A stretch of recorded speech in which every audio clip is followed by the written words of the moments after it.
waa dukaan isagu alaabtu iibiyaa mana soo iibsado warshad u samaysan haba yaraatee ma laha haddana alaabta waanu hayaa waanu gadaa dadkuna way ka adeegtaan waa dukaanka aniga igu cajiibsanaa iguna naxdinta badnaa maalintaan isgalaayay iigu horeysay bismillaah assalaamu calaykum waraxmatullaahi wabarakaatu dhammaan wadi salaamay walaalaha ku xiran jiralkeena Sambuukina Culture intay habeenotay habeen wanaagsan intay maalinotayna maalin wanaagsan goor kasta iyo goob kastana aynu joognana Allah subhanahu wa ta'ala khayr baynu weydiisanaynaa inta ka bacdi waxaan leeyahay dhammaantiin soo dhawaada walaalaha cusub iyo walaalihii horeba walaalayaal maanta daba insha Allah ta'ala waxaan noo hayaa barnaamij qofkii business ama raba inuu ganacsi bilaabana uu faa'iido ka helayo fikradana ka qaadanayo يعني kalsooni darrada dadka yaga qurba haysatana ku arki doontaan oo qofkii maanta qurba jooga kalsooni darrada haysana uu ka bixi doono eegid bal dib soo eegi doono qof kastaaba dadka qurba joogtana ay arki doonaan ma qolqol joogtana arki doonaan dhibaatada qurba joogta haysata waxa jira dukaan wax buu iibiyaa isagu waxa ma soo iibsado alaabta ma samaysto mana soo iibsado haddana uu iibiyaa waa laga adeegtaa waxa filayna dukaanka is weydiinaysaan dukaankaas waxa weeyaan waxa la yiraahdaa second hand alaabtu gada iibiya second hand ina waxa weey waa huudheerka alaabta la yiraahdo hadaba dukaankaas oo xagada alaabta ka keenta waxa jira dadka mustaranku waa dad iska sadaqa jecel waa dad inta wax la baxa yaani qofku shayga waxa laga yaabaa awowgi ama ayeydii ka dhimatay ayuu wali kiyo cusub hayaa kabacdina waxa laga yaabaa maalintu jiraahdo waad ka maarmaysaa ma tuuro xashiish kuma rido mana jabiyo shaygiyo sidiisii uu cusub ayuu meelaha sadaqada keenaa marka meelaha sadaqada dadkaas waa kambaniyadaasuna dadba iyaguna ku sii yaani dadna way shaqaaleysiiyaan oo dawaatan ay shaqaynayaan lacagtii ka qaadanayaan dadna waa lagu quudinayaa oo waxba la siiyaa oo waxba yaani dad bay ku fangareeyaan hadaba dukaankaas second hand kaahi sadaqada loo keenayaa nooc kasta noqonaysa kambaniyada xataa qaar ba waxay keenaan alaab cusub oo sidooda ahoona isticmaalin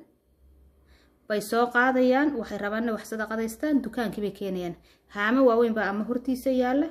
ama maxay tahay meelaha shopping centerada dukaamada waa kale hortooda u yaala haamahaas loogu gurayaa hadhowta shaqaalahooda ka soo guraya way kala nadiifinayaan halkaas wixii dhar la dhigayaa wixii weelaa la dhigayaa wixii qurxinay alaabta guriga lagu qurxiyaa la dhigayaa wixii kaba meel baa la dhigayaa furniture-ka iyo sariiraha haday tahay fadhiyada haday tahay kabadhada haday tahay meel baa la dhigayaa kaalay aragda waa dukaan camiran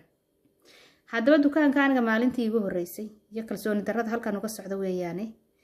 aniga markaa wadanka ku cusub ayaa inan la raaciyo leegu yiri la soo warwareeg qofka cusubna damar walba booran buu iska qaada marka alxamdulillah wuxuu jecel yahay inuu waqti qofkii dhaqaaqab iska daba galo inantii marka raacay in xoogaa socsoconaan dhowr dukaan galay ayaanu markii dambe dukaankan second hand ka soo bixi doonaa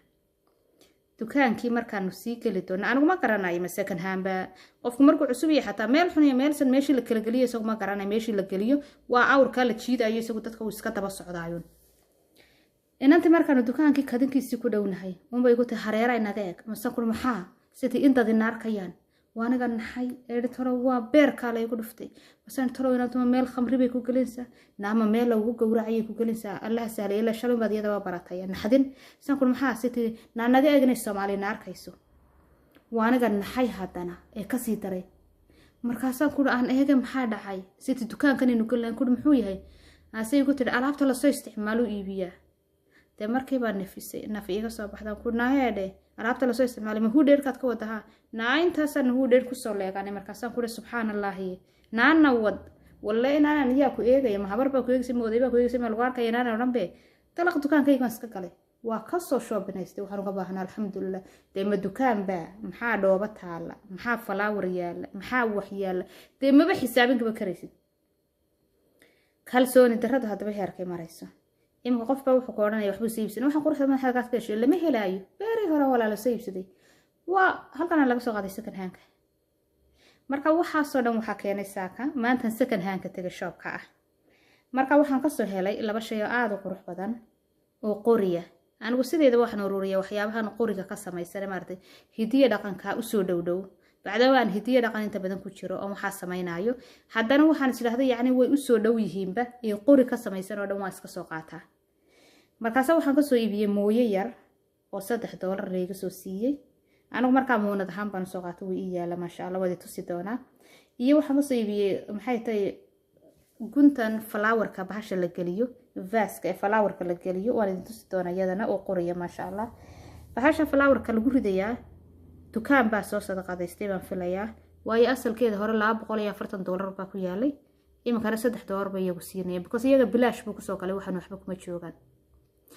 haddaba waxaa soo dhan uga socday kalsooni darrada dadka qurbaha haysataa meel kastay gashay aroos in la qariyay gashay shaqayn la qariyay gashay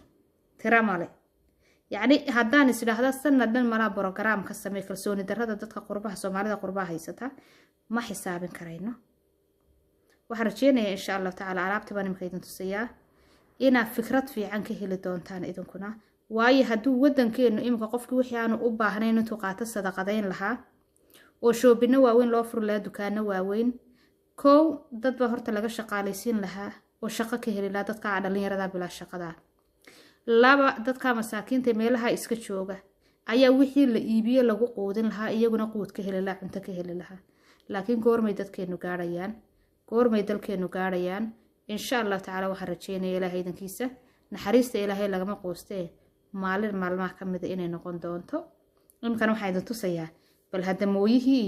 iyo bahalkii kala soo iibiyo la socdo wanaagsan ma sha Allah walaalayaal oo ka mooyihii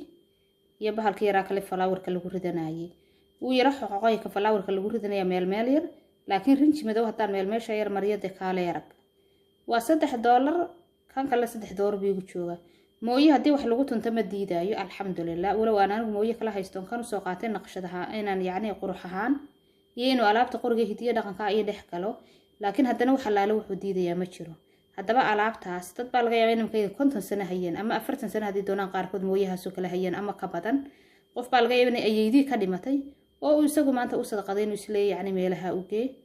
inaga ka waran kamaanta la soo iibiyaa berri waa jabay berrina mid kale la soo iibinaya kii kala jabay haddana kii kala jabay yacni ma garanayo wax inaga leynaayo insha Allah waxaan rajeynayaa in barnaamijkan markaaynu ka heli doono fikrada aad u badan qofkii business raba qofkii raba inuu wadankeena horumar u sameeyana ee caqli lehna Ilaahay subhanahu wa ta'ala dadka caqliga lahayn inoo badiyay inay fikrada badan laga soo bixi doono walaalayaal waxaan rajeynayaa ma sha Allah ina si fiican uga bogateen mooyihii iyo geedkii flowerka lagu ridaayay haddaba intaynu dib u kulmayno waxaan idin leeyahay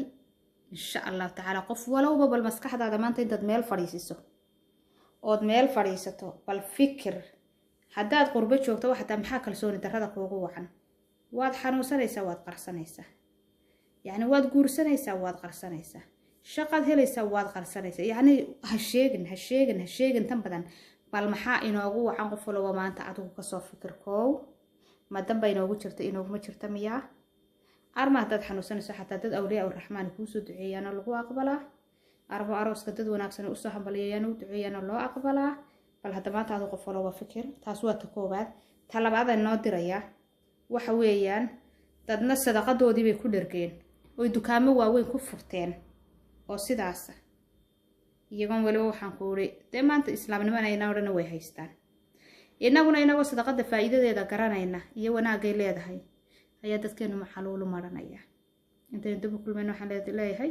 insha Allah barnaamijyadan waa soo badinayaa assalaamu calaykum waraxmatullaahi wabarakaatuh